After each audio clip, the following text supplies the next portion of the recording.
This is Brian Redman with the LG Dare review, part 3. We're going to talk about the internet this time.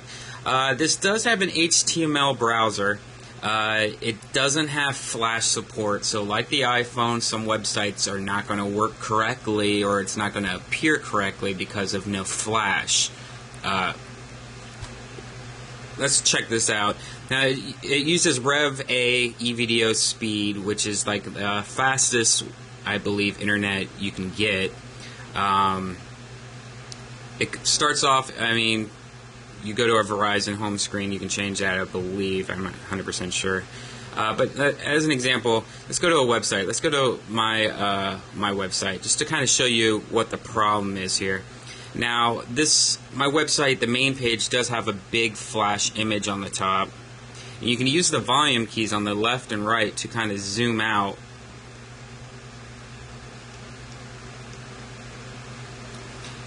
And see, that is as far as you can get from being zoomed out. So the problem with that is, like, if you go to the iPhone and you go to the same website,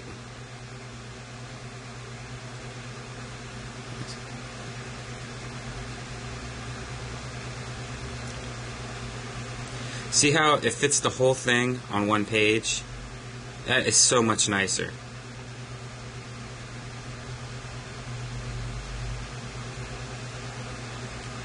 See that?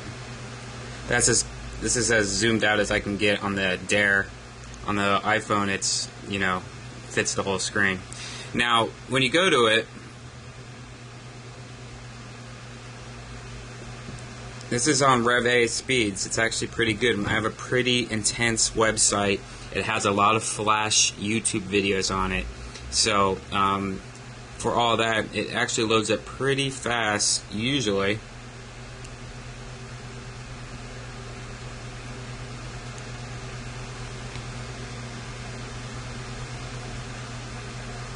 This is a WordPress template, so probably not the best website to kind of show you, but it does a pretty good job.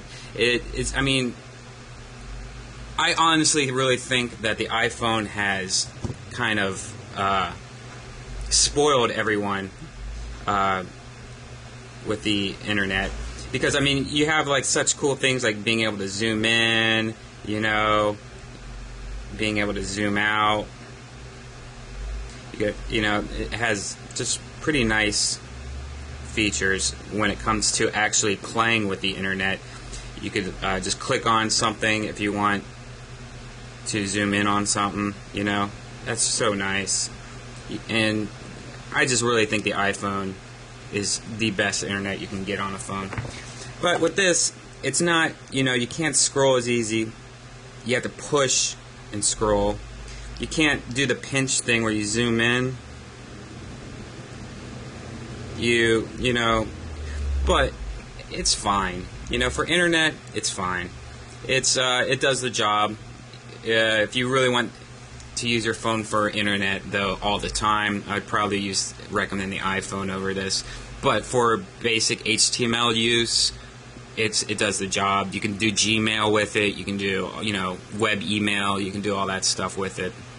Now let's also talk about the hardware on this review. Let's take it out of this case real quick. There's one feature I don't like. Now, you have the regular buttons. You have the call, in call. You have the touch voice command button. On this side, though, you have the lock button. You have the memory SD card for the micro SD card, you have speakerphone button, and then you have your charging port. This is one thing I do not like about the Dare, and that's the only reason I wanted to show you this, is that you have to pull this out to charge your phone, and this is the most flimsy little thing ever, so this is definitely going to break at one point. And another thing that I don't like is this is the case that Verizon sells on at Verizon stores and on their websites and stuff like that. And if you notice, when you put it on, it actually is a really nice case, but look, hey, the charging port's hidden deep inside there, and it's impossible to open it. So you have to take out the case every time you charge it, which I think that's just stupid. Now, that's more the case's fault, but Verizon needs to get a better case, I guess. Other than that, let's talk about the software in general. I found the menu system to be okay. It has this neat thing where you can take items out of your menu and put it onto your desktop. So then when you go to your desktop, like you can see here, I have my browser, I have photos, my music. That's nice and all, but they don't have everything on there. Well, where's the camcorder? I would like to put a camcorder button on there. Where's my camera function, button? There's a couple things that are missing there I didn't like. The music player I thought was okay. It does the job. I don't really use my phone as an MP3 player too much, but it does a pretty good job. The thing I don't really like about it, it seems like it doesn't read the geotags correctly. Like, as you can see, this one says none up there, but yet it's listed as Girl Talk, so I don't know about that. Also, I noticed that the album art doesn't come up, even though I've tried every which way to do it, so it's not as easy as the iPhone's music player. But, it does a good job, has good sounding audio, and so on like that. I also want to talk about the software. It has this little star button. These are your favorites. Now, you can see that you can have pictures for, these are like the 9 contacts that I use the most. And whenever you want to call somebody, you pretty much just take the picture and you can put it in phone or you can put it in texting. So that's kind of cool. The actual phone function, the phone call quality is awesome. It sounds great. The audio sounds great. Calling people is easy. But the contacts is annoying. With the iPhone, when you have contacts, it's real easy to, let me show you. When you have contacts, you can just kind of scroll through it real nice, real fast, just go down to wherever you want. Here, because it's push sensitive, you have to actually push, and it's, not fast. Look, that's the fastest, you can sit there and do it fast, but it's not that easy. It has the thing on the top where you can kind of, go to a certain letter.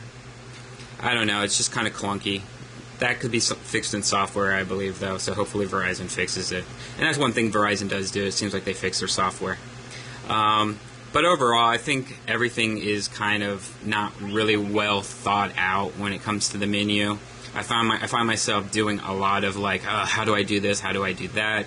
Also, I found the settings kind of annoying. It seems like it's missing a lot of stuff. One thing that I noticed with the hardware, there's a sensor on here. So when you hold up the phone to your head, it turns the screen off to save battery. When you go outside, it automatically adjusts the brightness for the screen. It doesn't seem to work very well. When I'm outside, sometimes I can't read the screen at all. Sometimes I can. It seems like the sensor that automatically does the brightness of the screen isn't that great. It's kind of buggy. So that would have been great if I could go into my settings, go to display, and change it so where the backlight's always at its brightness, the brightest it can be, or at least, just change something. That feature's nowhere to be found. You can't fix the brightness of the backlight at all. It's all automatic. That is a huge software bug.